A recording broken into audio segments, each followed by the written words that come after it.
안녕하세요. 박덕규입니다. 지난 시간에 당군주선 말기에 이 국호를 대보혜로 바꾸고 그리고 당군주선이 멸망하는 과정에서 이 북부여를 해모수가 건국을 하고 그런 과정들을 말씀을 드렸는데요. 이번 시간에 이제 북부의 역사, 실제적인 역사에 대해서 알아보는 시간을 갖겠습니다. 자, 이 내용인데요. 이 해모수가 북부여를 건국한 게 기원전 232년입니다. 그 후에 이제 여러 가지 이제 혼란스러운 상황 속으로 들어가게 됩니다. 첫 번째는 이 최숭의 낙랑국 시대가 이제 열립니다. 이 내용은 뭐냐면 이 북부여의 3세 당군 때 벌어진 일입니다. 최숭이라는 사람이 낙랑산, 지금의 이제 그 나나 쪽이죠. 이 낙랑산에서 진귀한 보물들을 싣고 바다를 건너 마한에 이르러 지금 이제 한반도입니다. 왕검성에 도읍을 하게 됩니다. 그래서 이때는 기원전 195년입니다. 자, 이 당시에 이 마한이 있었는데 이 마한 왕이 왕검성에 도읍을 하고 있었는데 이곳에 이제 최숭이 낙랑국을 세우게 되고 나중에 이제 우리가 잘 아는 이 낙랑공주와 호동왕자라고 하는 이야기를 아시죠? 대무신 열제, 대무신 왕 때, 고구려의 대무신 왕 때 이 호동 왕자가 이 낙랑공주와 이렇게 해가지고 자명고라고 하는 적들이 쳐들어오게 되면은 스스로 이제 소리를 내는 그 자명고를 찍게 하죠. 그래서 그런 사연이 있는 그 낙랑국이 바로 이 기원전 195년에 세워지게 됩니다.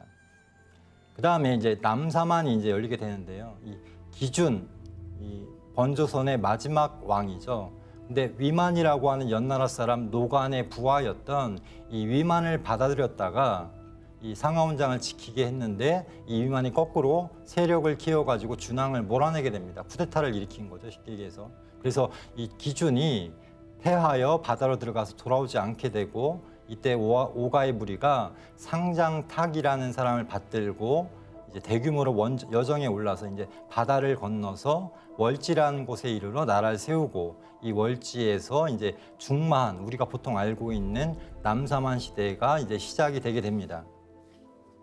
그래서 이 남사만이라는 것은 마한을 중심으로 해서 변한과 진안이 각각 이제 남사만을 이루게 되는데요.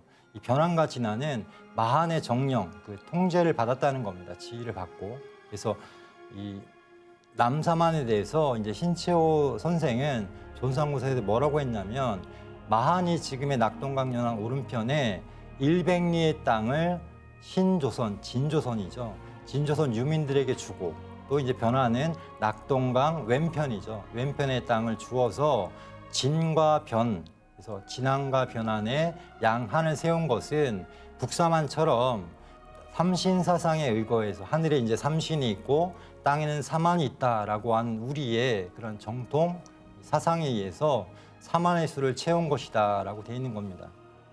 자, 이 변안이나 진안에 대해서 이제 좀 인류학적으로 잠깐만 이렇게 말씀을 드리면 아니 어떻게 저 요하나 나나 쪽에서 이렇게 지금의 그 남쪽으로 남쪽 해안에 와서 이렇게 정착할 수가 있느냐라고 생각하실 것 같은데 자, 이 내용은 뭐냐면요.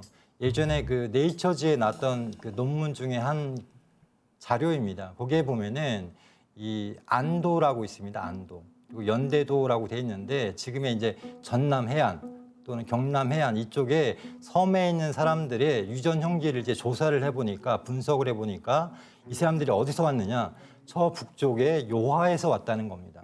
그래서 그 사람들이 신석기 시대 때부터 내려왔다는 거죠. 그러니까 당군조선 때 어떻게 거기서부터 이렇게 내려올 수가 있느냐라는 것은 상식은 깨지는 거죠, 사실은. 그래서 아주 오래전 신석기 시대 때부터 쉽게 얘기하면 홍산 많이 아시잖아요. 홍산 문화 사람들이 이미 이 한반도 남부 그리고 일본까지도 이렇게 교류를 하는 그런 흔적들이 보이고 있습니다. 실제로 2021년에 그 내용이 나왔습니다. 가야인들의 유전체가 2000년 또는 3000년 전에 중국 요하와 항하 유역에 있던 그 청동기 시대의 인류 집단과 아주 가깝다. 그쪽에서 왔다라는 겁니다. 근데 항하하면 그럼 중국인이란 얘기냐? 그게 아니죠. 사실은 당시에는 이 단군조선의 범위나 아니면 산동반도 쪽에 있던 사람들도 동이족이라고 보통 이야기를 하잖아요. 그래서 이 사람들이 이제 이 한반도 남부까지 이동하게 되는 그런 과정을 이렇게 유전학적으로 이렇게 입증을 하고 있습니다. 그 당시에 북부여가 이제 단군조선이 뒤를 이어서 그리고 대부여의 뒤를 이어서 이 전체 이 천자국이 되게 됩니다. 그 과정을 볼 텐데요. 자, 진국에 대해서 이 삼국지 위서 동의전을 보면 이런 내용이 나옵니다. 위략에 나오는 내용을 이제 인용을 한 건데요. 일찍이 우고가 격파되기 전에 조선상 역계경이, 그러니까 조선상은 뭐냐면 조선의 재상이란 뜻입니다. 당시의 조선은 위만 조선을 뜻합니다. 이 중국과 접해 있던 위만 조선의 재상이었던 역계라고 하는 경은 이제 벼슬 이름입니다. 역계라는 사람이 재상이 우고에게 이제 간을 했으나 받아들여지지 않자 동쪽의 진국으로 갔다. 그래서 2000여호가 따라갔다고 돼 있습니다. 이 동쪽이란 건 뭐냐면 위만 정권이 지금의 요하와 나나 사이에 있었다면 이 동쪽이라고 하면은 이 진국은 당시에는 북부여밖에 없습니다. 그러니까 북부여가 바로 진국이라는 뜻입니다. 이 진에 대해서는 여러 가지 중요한 의미가 있는데요. 이 사만에서도 대당군이 계신 곳, 그러니까 이 사만을 다스리는 대당군이 계신 곳을 진한이라고 했는데 신채호 선생은 그것은 원래 이두법으로는 우리말로는 신한이다라고 했습니다. 우리가 보통 이렇게 신이라는 건 진짜라는 의미도 있지만은 이 하느님을 뜻하는 신도 되는 겁니다. 그래서 이 진한은 바로 이 북부였다라는 겁니다. 그런데 지금 학계에서는 이 진을 한반도 남부에 비정을 해놨습니다. 자, 위만조선이 이 평양에 있다는 것 때문에 그런 것도 있고요. 실제로는 이 책부원기나 삼국지에 이런 내용이 나옵니다. 마한은 옛 진국이다. 그리고 진앙은 월지국을 통치한다라고 해서 마한이 진국인 것처럼 이렇게 묘사를 한 대목 때문에 한반도 남부에 진국을 낳는데요. 다른 기록을 보면 전혀 그렇지가 않습니다. 진안은 옛 진국이다라고 돼 있고 삼안은 모두 옛 진국이다라고 돼 있습니다. 그러니까 이 남삼한은 우리가 알고 있는 남삼한은 마한, 진안, 변화는 원래 모두 옛 진국이었다. 그게 무슨 뜻일까요? 북삼한, 전삼한 쉽게 얘기하면 삼한 강경제의 단군 조선이 원래 진국이었다, 옛 진국이었다라는 겁니다. 그리고 진번은 진국과 접해 있다라고 돼 있는데요. 이 진번은 이 조선과 이 중국의 여러 나라들과의 경계에 있던 나라가 바로 진번입니다. 그래서 이 진번이 진국과 접해 있다는 말은 당시에 단군 조선이 진국이었고 그 후대에는 이제 북부여가 진국의 자리를 계승하게 된 겁니다. 그래서 이 태백일사에 보면은 이 진국에 대해서 정확하게 이야기를 합니다. 뭐라고 하냐면 조선은 원래 관경을 뜻하는 말이다라고 해서 삼한이 모두 통일되어 명령을 받았다. 대당군의 명을 받았다는 것입니다. 그래서 단군이 다스리는 관경, 영토 이것을 진국이라 한다라고 되어 있습니다. 자, 이제 북부여와 한나라가 이제 전쟁이 붙게 됩니다. 무슨 내용이냐면 위만 정권을 이제 한무제가 무너뜨리게 되죠. 무너뜨리고 나서 쉽게 얘기하면 한사군을 설치하려고 합니다. 그 과정에서 당시 동방의 천자국이었던 북부여와 대격돌을 벌이게 됩니다. 그 첫 번째가 뭐냐면 이 남여성 전투인데요. 자, 한무제가 기원전 108년에 이 한나라 유철이라고 나오는데요. 북부역에는. 그래서 한나라 유철이 평라, 위만 정권의 수도였습니다. 우리가 부르던 수도 이름이 평라였는데 그곳을 침범해서 우고를 이제 멸하게 됩니다. 쉽게 얘기하면 위만 정권, 보통 말하는 위만 조선을 이제 멸하고 그곳에 사군을 설치하려고 군대를 크게 일으켜서 사방으로 쳐들어왔다라고 되어 있습니다. 그러니까 당시에는 이제 한무제가 쳐들어와서 위만 정권을 멸하는 과정이 이제 나오는데요. 이 한무제가 위만 정권에 침입한 때는 기원전 109년입니다. 그래서 1년 동안, 그러니까 기원전 108년까지 사실은 공략을 못합니다. 계속 이제 거센, 쉽게 얘기하면 전쟁 속에서 뭐 자장군 순체의 5만과 누선장군 양복의 7,000명이 해륙으로, 수륙으로 공격을 했지만 이 이만 정권의 왕엄성을 무너뜨리질 못합니다. 그 과정에서 이 내부의 반란이 일어나가지고 이 우고를 죽이고 5명이 사실은 한무제에게 항복을 하게 되는데요. 그러면서 이제 이 전쟁이 끝나게 됩니다. 그래서 한무제가 위만 정권의 자리를 이제 쉽게 얘기하면 공략을 하다 보니까 그 다음이 이제 북부여잖아요. 그러다 보니까 한나라와 북부여가 이제 직접 맞닥뜨리는 그런 전쟁이 벌어지게 됩니다. 그걸 저는 여한 전쟁이라고 이름을 붙이겠습니다. 이 위기의 상황에서 이제 고두막한이라고 하는 구국의 의병, 정말 훌륭한 분이에요. 사실은 꺼져가는 나라를 지키기 위해서 고두막한이라는 분이 나타나게 됩니다. 그래서 북부여기를 보면은 고두막한이 구국의 의병을 일으켜서 이르는 곳마다 한나라 도적을 격파하였다라고 되어 있습니다. 이 고두막한은 누구냐면 사실은 나중에 이 졸본부여를 세우게 되는 분입니다. 그래서 이분이 기원전 108년에 졸본에서 즉위를 하고 스스로 호를 동명이라 하였다라고 되어 있습니다. 우리가 이 동명하면은 고주몽으로 알고 있는데요. 실제로는 졸본부여의 고두막한이 바로 동명입니다.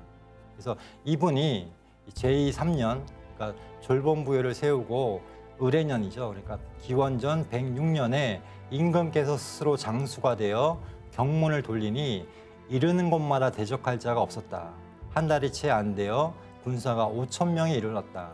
싸울 때마다 멀리서 바라보기만 하여도 한나라 도적이 스스로 무너졌다라고 하는 기록이 있습니다. 북부여기에 나와 있는 기록인데요. 이 내용을 한번 검증을 해보겠습니다. 자, 후한서 동의열전에 보면은 이런 내용이 나옵니다. 한 무제가 조선, 위만조선이죠. 멸망시키고 옥조 땅으로 현토군을 삼았다. 뒤에 이임에게 침략을 받아 군을 고을의 서북 쪽으로 옮겼다라고 되어 있는데요.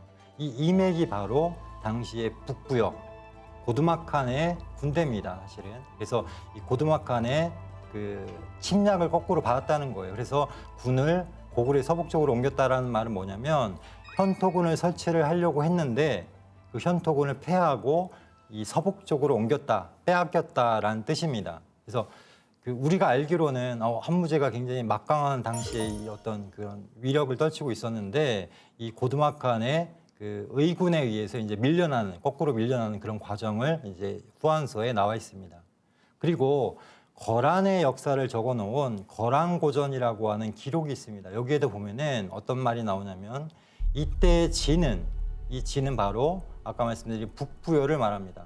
그래서 개마대산을 험고로 삼고 엄록대수를 성으로 삼아 한가 겨루어 진범과 임둔을 설치하라는 곳을 부수고 깨뜨렸다라고 돼 있는데요.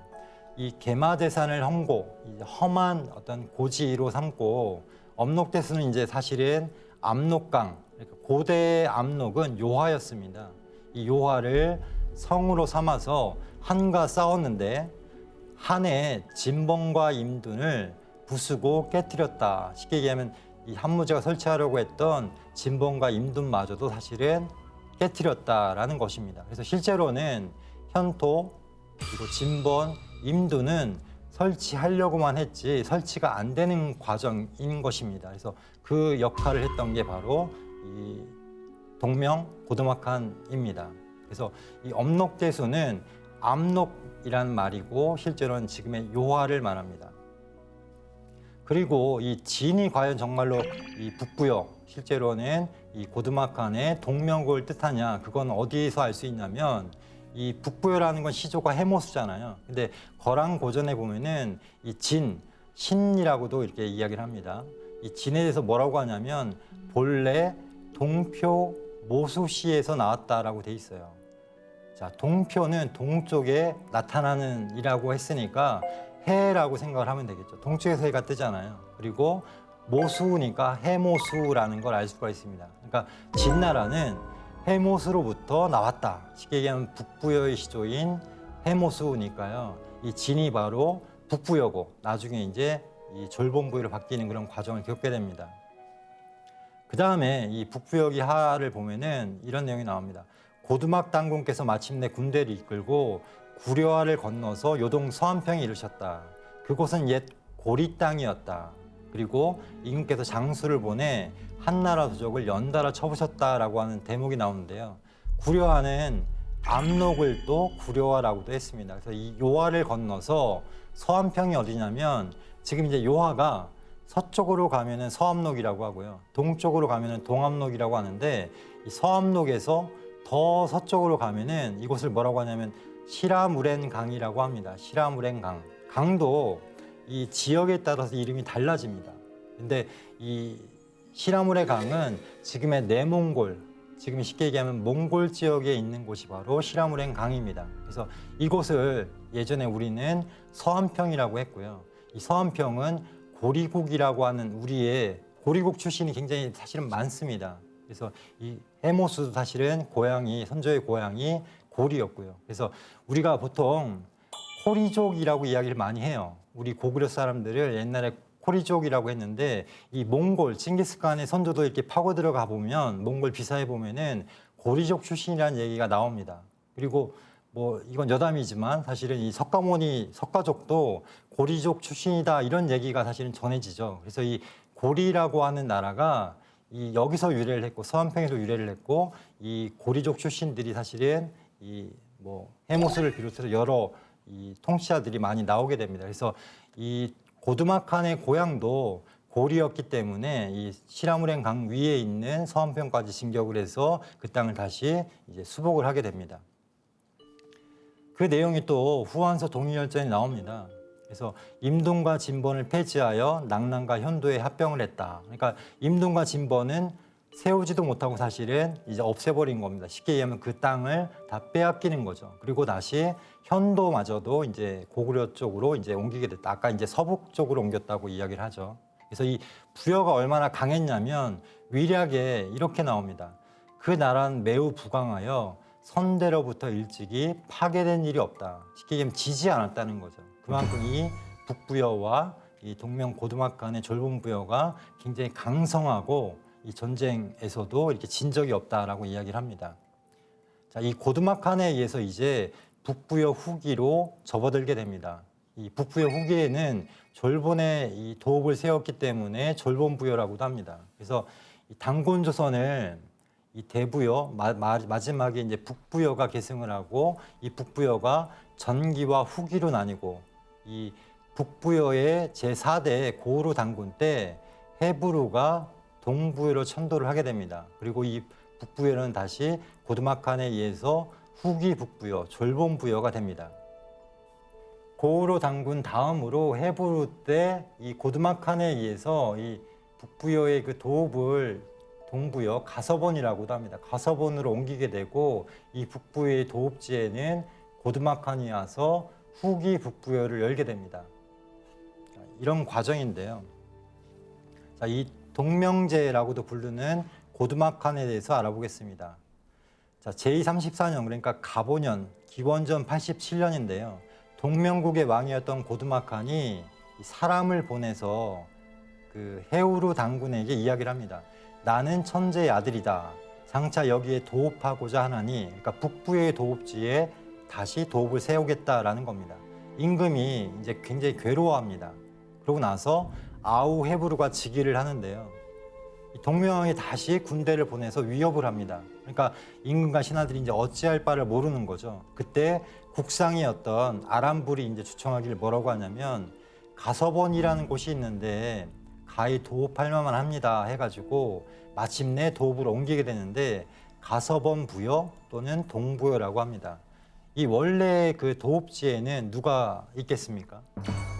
고두막한이 이제 그걸 다시 이제 차지를 하게 되는 거죠. 그리고 이 중요한 게 뭐냐면 이 동부여는요 별도의 나라가 된 게 아니고요 북부여의 제후국이 됐다는 겁니다. 그래서 그 내용이 나오는데요. 을미년 기원전 86년에 북부여가 이제 성을 바쳐서 항복하고 왕실만은 보존시켜 주기를 여러 번 애원합니다. 그래서 고두막 당군께서 해부루의 봉작을 낮추어서 제후로 삼았다라는 게 굉장히 중요합니다. 그러니까 북부여 안에 동부여라고 하는 별개의 도읍지를 세우고 분족, 이제 왕조를 나누게 되고 실제로는 제후로 삼게 되는 것입니다. 그러고 나서 이 동명제 고두막한이 졸본부여를 세우게 됩니다. 그런데 이 졸본부여를 다시 이제 또 고구려의 시조라고도 합니다. 왜 그러냐면 졸본부여의 대통을 누가 있냐면 주몽이 있게 됩니다. 그래서 이 졸본부의 마지막 그 2대 왕이죠. 실제로는 졸본부의 2대 왕인 고무서 당군 때 주몽이 동부여를 탈출해서 이 졸본으로 와서 이 고무서 당군의 눈에 들게 됩니다. 그래서 고주몽이 보통 사람이 아닌 걸 알고 딸을 줍니다. 그래서 공주를 주어서 아내로 삼게 했는데 이에 이르러서 즉위를 하니까 주몽의 나이가 22세였습니다. 이때는 기원전 58년입니다. 자, 그 내용이 삼국사기 백제봉기에 보면 어떻게 나오냐면 주몽은 북부여에서 난을 피하여 졸본부여에 이르렀다. 이 북부여는 뭐냐면 실제로는 동부여인데요. 동부여 사람들이 자기들이 자꾸만 이제 북부여라는 말을 쓰는 겁니다. 그래서 북부여에서 난을 피하여 졸본부여에 이르렀다. 부여 왕이 아들이 없고 딸만 셋이 있었는데 주몽을 보고는 둘째 딸을 아내로 삼게 했다라고 되어 있습니다. 그래서 사위로 삼은 거죠, 쉽게 얘기하면. 그래서 주몽이 왕위를 잇게 했다라고 되어 있는데요. 이 내용은 사실은 이 주몽이 원래 그 피가 혈통이 북부여 해모수의 이 4대 후손이죠. 그러다 보니까는 이 북부여의 왕손이었기 때문에 사실은 주몽이 다시 이 부여의 졸본부여의 왕이 되게 되는 겁니다. 그래서 이 그 내용이 광개토 대왕 비문에 나옵니다. 이 희조 추모왕, 주모죠, 주몽이죠. 희조 추모왕은 출자 북부여, 북부에서 나오셨다라는 겁니다. 그래서 북부여 혈통으로부터 이제 시작이 됐다. 북부여 혈통을 받으셨다. 북부여의 왕손이셨다라는 겁니다. 자, 그 내용을 보시면 이 북부여의 일대 그 해모수 당군이시죠. 이분의 아우가 바로 고리군 왕이었던 고진입니다. 이 고진의 아드님, 이제 성명은 미상입니다. 그리고 그 아드님이 바로 불리지라고 해서 이 우리가 알고 있는 그 유아 부인의 남편, 주몽의 아버지 해모수라고 하는 분이 바로 이 분입니다. 그래서 불리지이고요. 이 불리지와 유아 부인 사이에서 고주몽이 이제 태어나게 됩니다. 그래서 고주몽의 4대조 할아버지가 바로 해모수죠. 그리고 이 해모수의 직계 아들, 그러니까 장자는 이 모술이고 이 대를 이어져 가다가 고두막 당군 때, 동명제 때 이 북부여의 맥이 끊기고 동부여로 옮겨지고 이 고두막 당군에 의해서 졸본부여가 이어지다가 고무서 당군 때 이 주몽이 이 동부여에서 탈출을 해서 졸본부여로 가서 사해가 되고 이 졸본부여의 대통을 잇게 됩니다. 그래서 보시면은 좀 헷갈리는 게 뭐냐면, 자, 북부여 일대 그 시조는 해모수인데 이 주몽을 보면은 고시잖아요. 그죠? 그리고 여기도 마찬가지로 고시고요. 그래서 이 성이 도대체 뭐냐라고 하는 걸 이제 찾아봤습니다. 자, 주몽의 성은요, 원래 부여에서 나왔으므로 해성이었습니다. 해. 성씨가 해였는데요. 나중에 자기가 고씨로 바꾸게 됩니다.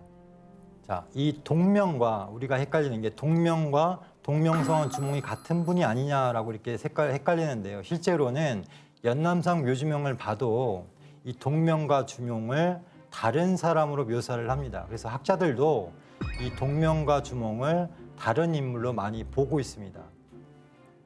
동명은 누구냐? 아까 말씀드렸는데 고두막한입니다. 그래서 동명국의 왕이었던 고두막한인데 이분이 이 설화가 있습니다. 그게 뭐냐면 동명설화라고 해요. 그래서 중국이나 한국의 학자들은 이 동명설화, 동명을 부여의 시조라고 잘못 알고 있습니다. 근데 부여의 시조는 북부여의 해모수죠. 그런데 이 동명을 부여의 시조처럼 잘못 알고 있는데 그 이유는 뭐냐면 중국 문헌에 이 동명설화가 기록이 돼 있고 이 동명이 부여의 시조다라고 써놨기 때문에 잘못된 거죠. 그래서 이 동명설화를 잘 보시면 북위의 탕리국 왕의 시비가 있었는데 쉽게 얘기하면 그 조선시대 때 이제 무수리 같은 거죠. 그래서 시비가 있었는데 임신을 하게 됩니다. 그래서 왕이 죽이려고 했는데 그 대지들이 뭐 이렇게 이것을 이제 시켜주고 말도 이제 죽이지 않고 해가지고 왕의 이름을 동명이라고 지었다. 쉽게 얘기하면 왕의 사실은 자손이겠죠.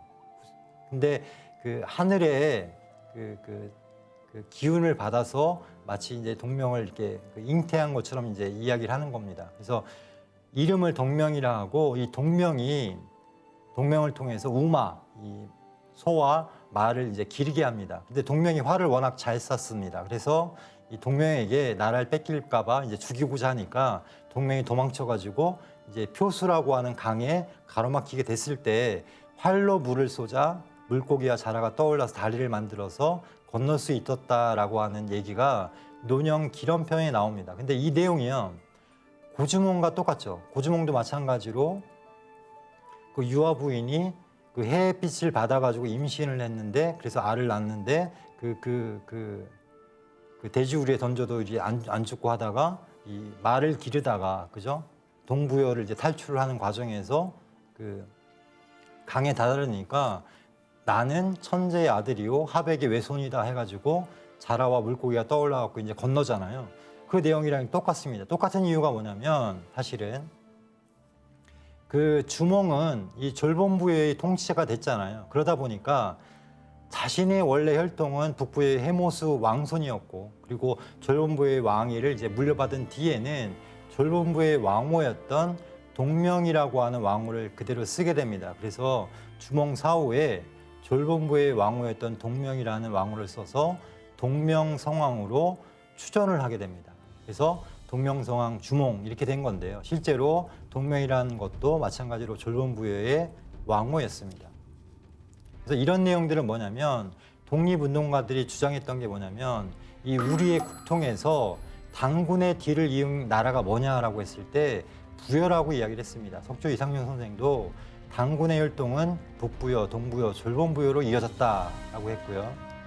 단재 신채호 선생도 부여족이 우리의 주인이 된 종족이다라고 해서 당군의 적통은 부여가 물려받았다라고 했습니다. 그래서 부여를 굉장히 강조를 하죠. 그래서 위당 정인보 선생도 위만 정권이 일어났을 때 동북 쪽에는 이 따로 부여라고 하는 적통을 받은 그런 왕조가 있었다. 그래서 조선 왕조의 뒤를 이었다라고 이야기를 합니다. 그래서 지난번에 보여드린 그 대한민국 임시정부의 3.1절 선언문에서 당군 뒤에 나오는 나라가 국맥을 이은, 국통을 이은 나라가 바로 부여입니다. 그래서 이 부여를 우리가 모르기 때문에 이 국통맥이 사실은 잘못된 게 굉장히 많죠.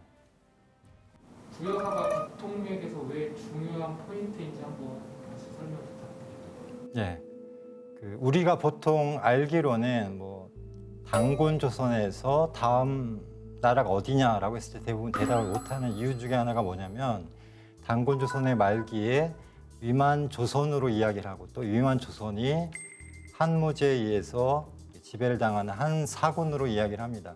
그리고 한 사군에서 또 이제 맥이 끊기죠. 그래서 고구려가 마치 한 사군에서 이제 독립을 하면서 그 다음 역사가 이루어진 것처럼 이야기를 하는데요.